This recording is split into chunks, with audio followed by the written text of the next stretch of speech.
everyone, how are you going? Since I've received a lot of questions about how to take care of the Japanese rice fish patio pond during the winter, I made a very quick video to answer the questions and to share with you how my fish went through this winter. This is how my Japanese garden and the rice fish patio pond looks now.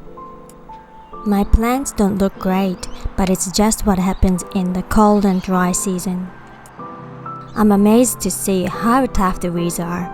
Even in winter, they grow through the thick layer of the gravel. Also, my panda grass is going well. I cut them down a bit lower before, but it has already grown back and covered the pond. I live in the Gold Coast, Australia, so the weather here is mild in winter. It's 19 degrees Celsius today. Here are my fish. They are inactive as the water temperature drops, but they are doing well and healthy. The temperature of my pond is 16 degrees now, and if it's very cold, under 10 degrees Celsius, they hibernate. When they hibernate, they just stay at the bottom. Since my fish are not sleeping and still swimming at surface most of the time, I didn't stop feeding them during the winter. But I fed a lot less than I used to, and fed them only every other day instead of every day. If you are in the colder area and your fish are spending most of the time at the bottom, they don't need to be fed because their metabolism slows down and they don't consume much energy. Surviving through the winter is a big job for the fish, so it's better to give them enough nutrients for them to store the sufficient energy to go through the hibernation by the end of the autumn. In Japan, some rice fish lovers prepare a winter version pond using a large styrofoam box and establish the environment before the winter. Styrofoam is excellent for retaining the temperature. You can just cover around your existing pond with styrofoam to protect it too.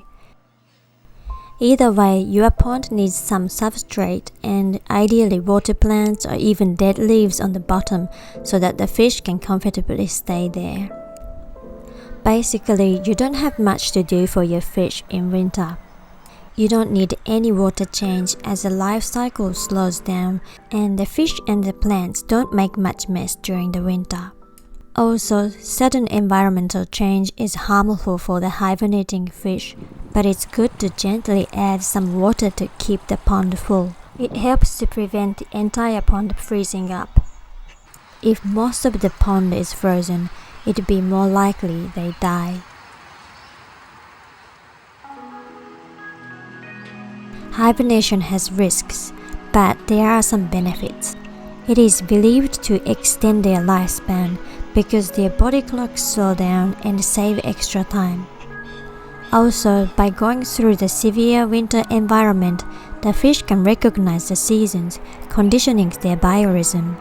As a result, it is possibly improve their health, fertility, and colors.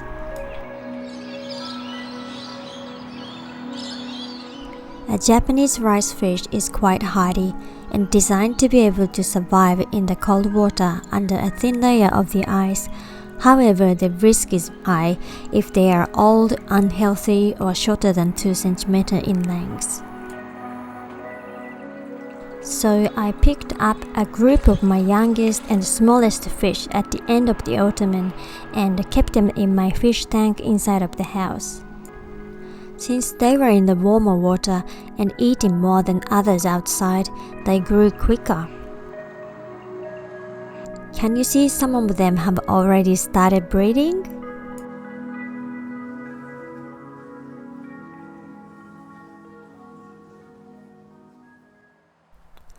Spring has just arrived in the Gold Coast.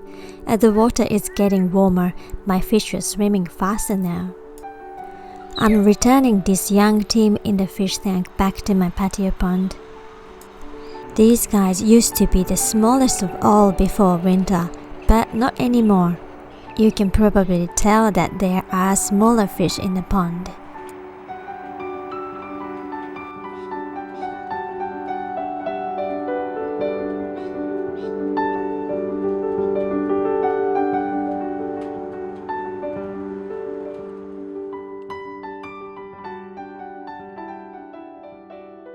And guess what happened? The young team left lots of cute little babies in my fish tank.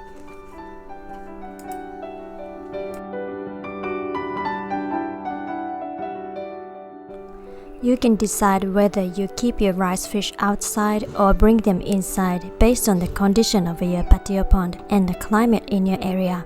Either way, it has its own advantages. So good luck with your fish this winter. Thanks for watching this video. Bye!